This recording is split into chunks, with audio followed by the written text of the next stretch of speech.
మన ప్రభువును రక్షకునైన యేసుక్రీస్తు నామంలో ఈ వీడియోని వీక్షిస్తున్న మీ అందరికీ ప్రైజ్ ద లార్డ్. కొద్ది రోజులుగా మనము యేసయ్య యొక్క రెండవ రాకడ గురించి ధ్యానించుకుంటూ వస్తున్నాం.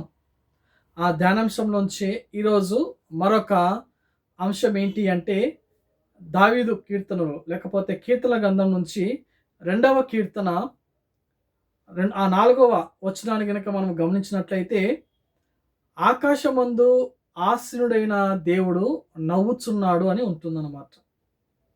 ఎందుకు నవ్వుతున్నాడు అని గనుక మనము చదివితే పై వచనాల్లో 1, 2, 3 వచనాల్లో ఏమని ఉంటుందంటే, ఈ యొక్క అన్యజనులు లేకపోతే భూ ప్రజలు వాళ్ళ యొక్క ఆలోచన, లేకపోతే భూరాజులు వాళ్ళ యొక్క ఆలోచన, వాళ్ళు ఏదైతే అనుకుంటున్నారో మనసులో వాటన్నిటిని దేవుడు చూసినప్పుడంట నవ్వుతున్నాడంట.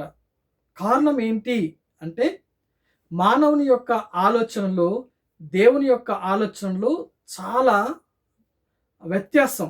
ఎంత వ్యత్యాసం అంటే, మన ఆలోచనలు ఎలా ఉంటాయంటే కేవలము ఒక పరిమితి కలిగి ఉంటాయి. కానీ దేవుని యొక్క ఆలోచనలు అలా ఉండవు. మనం ఈ రోజు గురించి ఆలోచిస్తే దేవుడు రాబోతున్న కాలము, రాబోయే సంవత్సరాల గురించి ఆలోచించగలిగిన జ్ఞానం గల దేవుడు.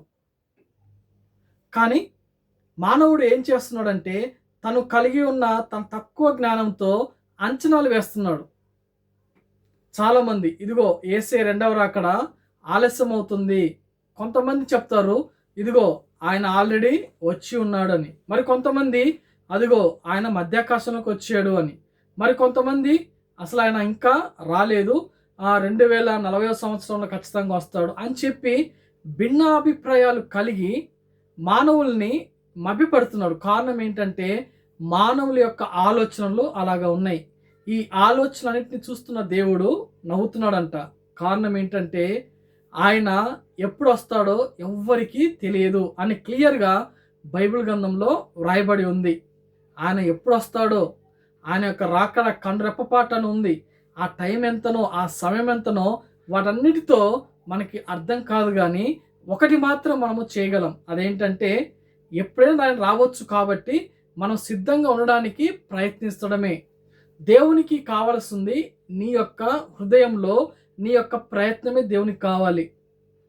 సంపూర్ణంగా నేను ప్రయత్నించాలి అని అనుకోవడం అనేది, నేను సంపూర్ణంగా భక్తిలో ఉండాలి, నేను ఇలాగే మంచిగా పరిశుద్ధంగా ఉండాలి అని యేసే రెండవ రాకడ వచ్చేంత వరకు దాని యొక్క సంపూర్ణత మనకు అర్థం కాదు.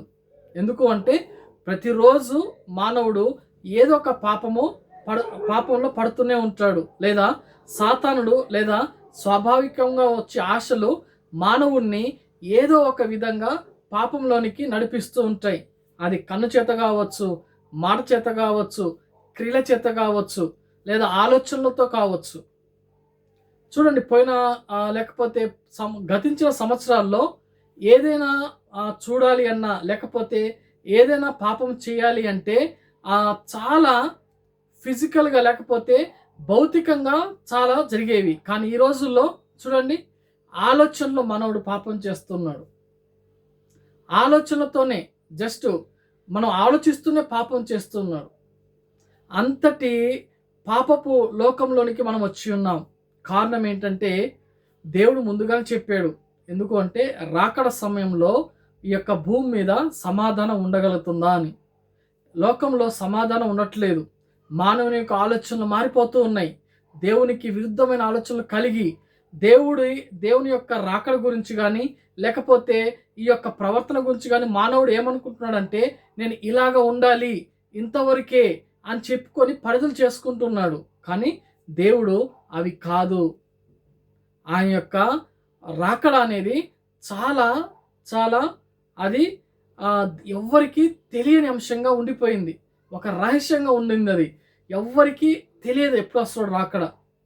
అదేవిధంగా ఎక్కడికి వస్తాడు, ఏ క్షణపాట్లో ఆయన రాకడ జరుగుతుందో ఎవ్వరికి తెలియదు.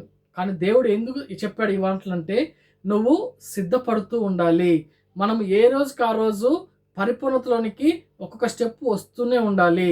అలా వస్తూ ఉన్నప్పుడు ఎవరైతే ఈ యొక్క పరిపక్వతలో, లేకపోతే పరిశుద్ధతలో కావచ్చు, నీతిలో కావచ్చు, లేకపోతే దేవుని మీద ఉన్న విశ్వాసంలో కావచ్చు, ఒకదాని తర్వాత ఒక మెట్టుకు మనం ఎదుగుతూ ఉన్నప్పుడు అది చూసి దేవుడు మనల్ని ఆ రెండవ రక్కల్లో ఎత్తబడతారు. ఈ యొక్క విధానంలో లేకుండా కాముగా ఉండి లేకపోతే ఏమి చేయకుండా ఈ లోకంలో కలిసిపోయి ఉంటే ఈ యొక్క రాకడ మనకి అర్థం కాదు, ఎత్తబడడానికి అవకాశం ఉండదు. కాబట్టి ఇప్పుడైనా సరే తెలుసుకోకపోతే తెలుసుకొని ఆయన యొక్క రాకడకి మన ఆలోచనలు సరిపోవని గ్రహించి ఎవరు ఏది చెప్పినా వాటిని నమ్మకుండా మనంతట మనము నా జీవితంలో యేసయ్యకు ఏదైనా పాపం ఉందా, ఏదైనా క్రియలు ఉన్నాయా, వాటిని నేను ఏ విధంగా తీసేసుకోవాలి, ఆయన ఎప్పుడు వస్తాడో తెలియదు కాబట్టి నేను ఏ రోజుకి ఆ రోజు నూతనపరచబడుతూ ఉండాలని చెప్పి మన జీవితాన్ని ఆయన చేతిలో పెడితే తప్పకుండా దేవుడు మనల్ని క్రమక్రమంగా అభివృద్ధి పరుస్తూ ఆ రెండవ రాకడికి మనల్ని యోగ్యులుగా చేస్తాడు. అటువంటి కృప దేవుడు మనందరూ దయచేయును గాక. ఆమేన్.